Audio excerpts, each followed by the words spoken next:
Salut, David Roman here. Happy Friday, everyone. Almost the weekend. Very exciting. I've been working on my book all day, and I'm really excited about the book. Theory book, music theory book, which will be available on the iPad soon. I got some artwork today. My sister-in-law is a great artist, and she did some artwork for the book. Very excited, but that's not why I'm here today. I'll talk to you about that next week, probably. I just want to make a short video for this weekend showing you the difference between a chord progression, regular chord progression, and a modal chord progression. Modal from the term modes. Really, they're the same. Modes, scales, same thing. If you think that modes are scales, you're good to go.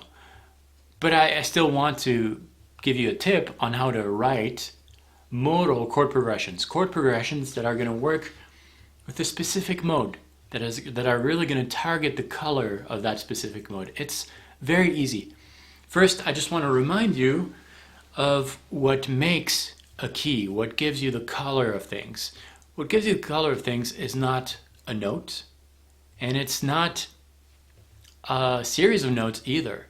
It's the relationship between notes found in a chord or a melody and the root which is often played by the bass. That attraction creates a series of intervals, the distance between two notes, and it's that distance between two notes that creates color in music, that gives people certain feelings, because intervals are often associated with feelings.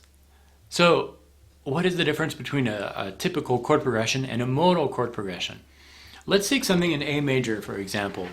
If I take my A major scale and I harmonize it in chords, I will have something like this: A major, B minor, C sharp minor, D major, and so forth. So if I play these four chords, I will have something in A major.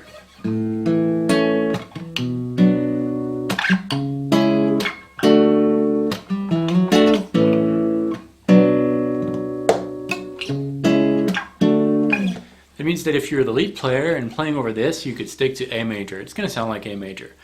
What if I want to really accentuate that and accentuate the fact that this is A major, let you really hear that it's A major, absolutely no doubt?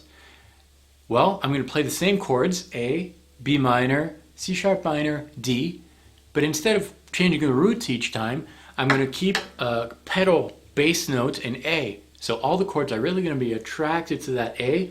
Hear the difference. This is A major, very modal. Ionian, major, same thing. You're really going to hear that color. Here it is.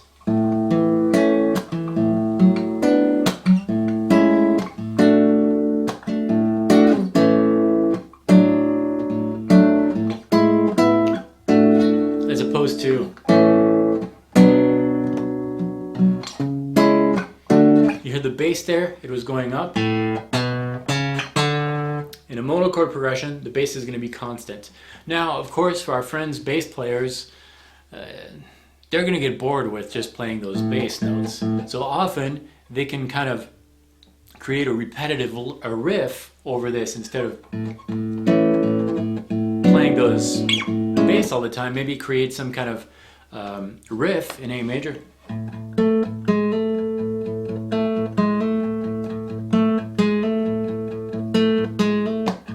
As you're playing those chords. Now what if I took the same chords, A major, B minor, C sharp minor, and D, and instead of having a constant A bass note, which is going to attract all the chords to that A, creating an A major, what if, same chords, but this time I am playing a B on the bass?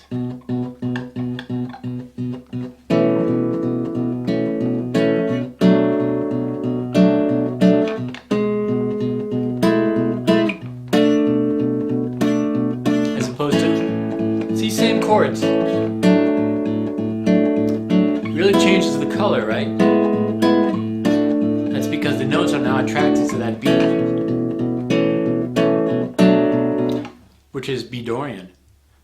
Did that make sense? I hope it did, because that's the secret to writing modal chord progressions. That's it. I'm going to go back to my book now. I will see you next week, Monday, new video every Monday, Wednesday, and Friday. This was the Friday video this week. Thanks for watching. Have a great weekend. I'll see you next time. Until then, salut.